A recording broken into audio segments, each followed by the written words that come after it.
Oh gosh, I hate wearing a mask. I can never breathe. I get so hot.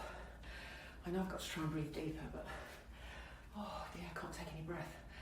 I find when I'm breathing in and out through my mouth, it makes me feel really anxious. And when I'm breathing in and out through my mouth, I use these muscles a lot. Everything gets really tight, I get a lot of neck and shoulder ache.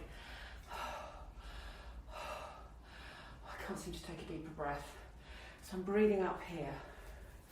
So not only is it stressful when we have to breathe a mouth, certainly when we mouth breathe.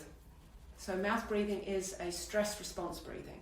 Often we mouth breathe because we're trying to get air into our lungs, but it means we overuse our upper clavicular breathing respiratory area, which is why we often get tight neck, shoulders, chest. And what happens is that, when we're out wearing a mask, often we'll end up being a bit bunged up and we mouth breathe. So breathing is obviously incredibly important. With COVID, we're all having to wear masks, so it makes us feel like we can't breathe. So learning actually how to breathe where we can use our intercostal muscles, where we can use our diaphragm, and where we can do some diaphragmatic belly breathing. So stress breathing looks like this.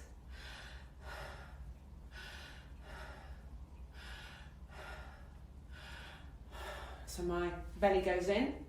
The diaphragm is a main respiratory muscle. So the main respiratory muscle, the diaphragm should move down, and then all my abdominal organs poke out. So the diaphragm moves down and my belly moves out.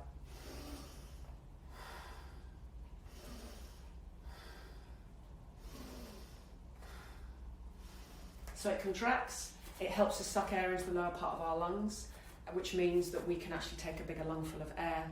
So we're nose breathing and we're diaphragmatic belly breathing. We also need to be able to breathe into so this is a more relaxed parasympathetic breathing response. We also need to be able to breathe in through our rib cage and come into this thoracic zone. So if we're if we need to be able to lift heavy things, if we need to be able to actually sort of brace, engage, we want to be able to get this thoracic breathing happening.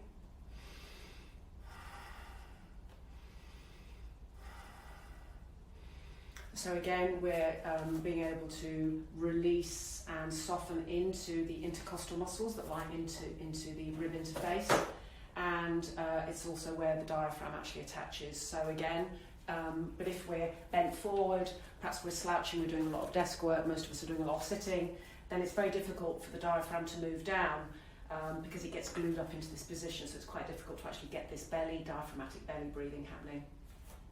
And what happens is that if we can't breathe into here, then we bypass this area and then we move into the upper clavicular zone, which means that we're coming into this either stressed fast breathing, or we end up breath holding and we end up being hunched up in this position. So adding in lots of meetings, lots of being hunched forward, doing lots of working from home, we habitually come up into this area. So everybody, so much happening in terms of mindfulness and breath work, and it's all over the news, it's all over different platforms in terms of how to relax, how to unwind. It's something that obviously we do hundreds of thousands of times a day.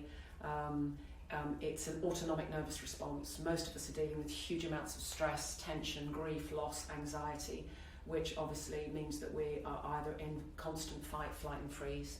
So it's all very well having somebody say, focus on your breathing, but if you are unable physically, mechanically to get access to those breathing, sort of more functional breathing apparatus, then it's harder work to actually affect your nervous system response. And obviously most of us want to be feeling much more relaxed, calm, at ease and able to handle all of the huge pressure and stress that we're under as we're still dealing with COVID.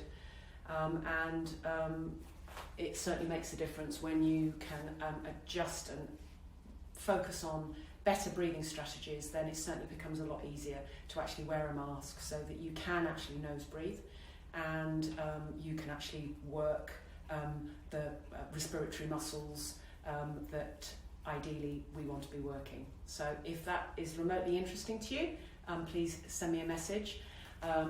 I do a lot of work using a soft cordless ball, and this is a super grippy ball that actually helps us access better mechanical properties to actually wake up a lot of the tissue.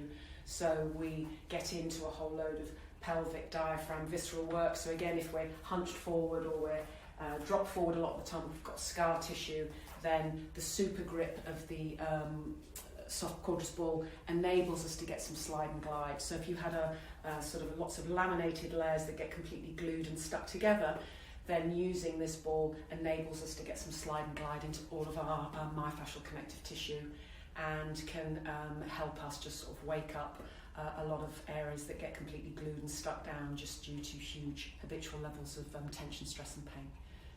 Thank you.